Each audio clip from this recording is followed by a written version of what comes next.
So I made these.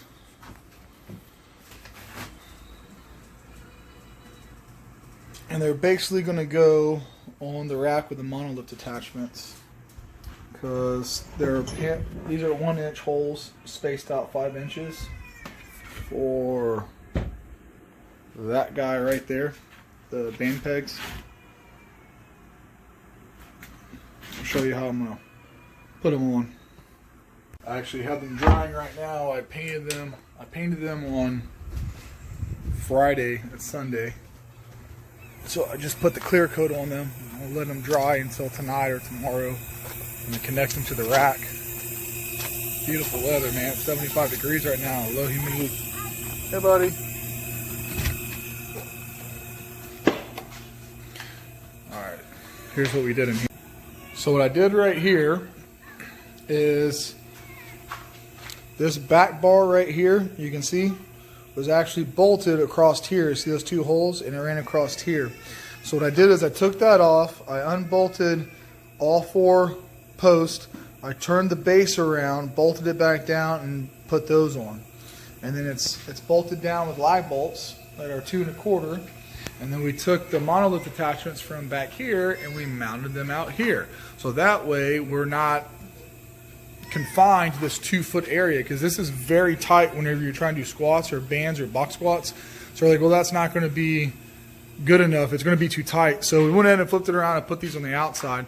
So those bars obviously are going to go down here, so that way the rack doesn't tip forward, because it has those feet on it now, but the bar, the weight is still going to be out kind of over those. And even though it's bolted down, I'm kind of worried about it tipping. So instead of having to worry about tip, we're going to put those on there. And then just like on this rack, just minus the 22-degree angle on the bottom there, it's a straight 45. It has the band peg holes. So we're still going to be able to use all of our bands and everything that we like to use on this. And I'm probably going to put some more gussets up top here in the corner, because we got a gusset back here, we got a gusset back here, and we got these gussets down here, but none at the top. So I'm probably going to put some at the top to make it more rigid, because it's pretty wobbly at the top in here in the front, because it's not as braced up. I might put a huge gusset across the back. I might put 2 triangle ones in the corner, like this big gusset back here. That's the gusset. So I'm probably going to do that on here to make it a little bit more solid. And it's funny, because I got this rack 7-8 years ago for $300, and this one has an 800-pound capacity. I see a bunch of other people on YouTube that have home gyms and they have this rack, and I looked up all the other reviews on some of these racks, and they said they're only rated for 400 or 500 pounds.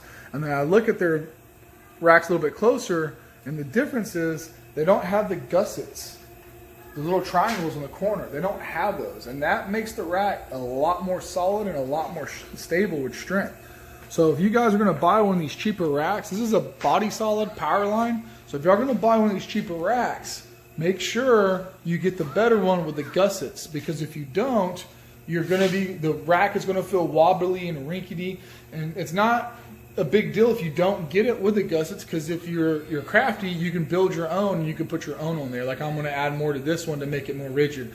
This is 1/8 steel, so it's a little thin, a little wobbly, but it's, you know, good for what we use it. And then I ended up getting rid of that ISO rower, and we bought a low rower. I know I said I wasn't going to, but I did.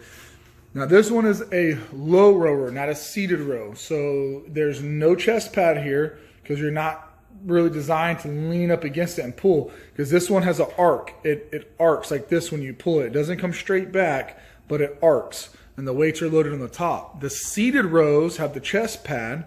The weights are normally loaded at the bottom, and it's a straight pull back to you. So that imitates more like a barbell row, and this imitates more of a dumbbell row. So we went ahead and got this one. Now this is the one they had on sale for $700 instead of full price for a couple thousand.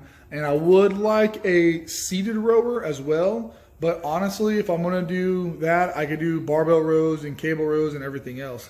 So I really like the way this feels, because it depends if you put the seat high, if you adjust it all the way up, you really get them lower lats and you pull towards the hip. But if you put the seat low, you pull more upright and you get the middle of the back, the trap, the scapula, everywhere like that, and it feels pretty good. So let me see if I can flip this around. So if you think about it like this, When you're doing a dumbbell row, you normally pull from here to here, right? You're not pulling like this, okay? You're not pulling like this. When you do a dumbbell row, you're normally pulling from here to here. So if you take that motion and lean up, and you pull from here to here, it's the same basic motion as a dumbbell row. So that's the imitation of there.